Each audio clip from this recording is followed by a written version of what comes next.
സ്വിറ്റ്സർലാൻഡിലേക്ക് ഒരു ഏജൻസി വഴി പോവാതെ അവിടെ പോയിട്ട് ജോലി ചെയ്യാനും അവിടെ താമസിക്കാനാണോ നിങ്ങളുടെ ആഗ്രഹം? എന്നാൽ അങ്ങനെയുള്ളവർക്ക് നല്ല അവസരം വന്നിട്ടുണ്ട്. അതായത് ഇങ്ങനെ പോണ ആളുകൾക്ക് 7000 USD വരെ സാലറി കിട്ടുന്ന ജോബുകൾ, അതായത് ഇന്ത്യൻ മണിയിൽ പറയുകയാണെങ്കിൽ 6 ലക്ഷത്തിന് മുകളിൽ സാലറി കിട്ടുന്ന ജോബുകൾ നമുക്ക് അവൈലബിൾ ആണ്. ഇപ്പോൾ ഇങ്ങനെ ഒരു അവസരം ഒരുക്കിയിട്ടുള്ളത് സ്വിസ് ഗവൺമെൻറ് തന്നെയാണ്. അതായത് the federal council of Switzerland a number of quotas every year പുറത്തു വിടാറുണ്ട്. അതായത് ഫോർ നോൺ EU കൺട്രീസിലെ ആളുകൾക്കായിട്ട്.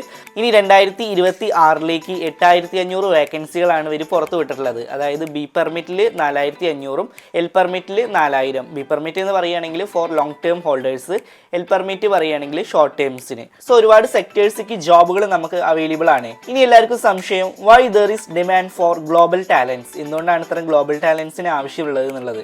അതുപോലെ തന്നെ what kind of salary you might expect, എന്തുകൊണ്ടാണ് സ്വിസ് ഗവൺമെൻറ് ഇങ്ങനെ ഒരു അവസരം പുറത്തു വിട്ടു എന്നുള്ളതും, അതുപോലെ തന്നെ ഏതൊക്കെ വേക്കൻസികളാണ് നമുക്ക് കിട്ടുക എന്നുള്ളതും, എങ്ങനെയാണ് ഇതിനെ അപ്ലൈ ചെയ്യുക എന്നുള്ളതും, അങ്ങനെ ഇതിൻ്റെ എല്ലാ ഡീറ്റെയിൽസും അടങ്ങിയ വീഡിയോ നമ്മൾ നമ്മുടെ ചാനലിൽ ചെയ്തിട്ടുണ്ട്. ലോങ് വീഡിയോ നമ്മൾ ചെയ്തിട്ടുണ്ട്. സോ സ്വിറ്റ്സർലാൻഡിലേക്ക് ഒരു ജോബിനായിട്ട് പോയിട്ട് അവിടെ താമസിക്കാൻ ആഗ്രഹമുള്ള എല്ലാവരും ആ ഒരു വീഡിയോ കാണുക.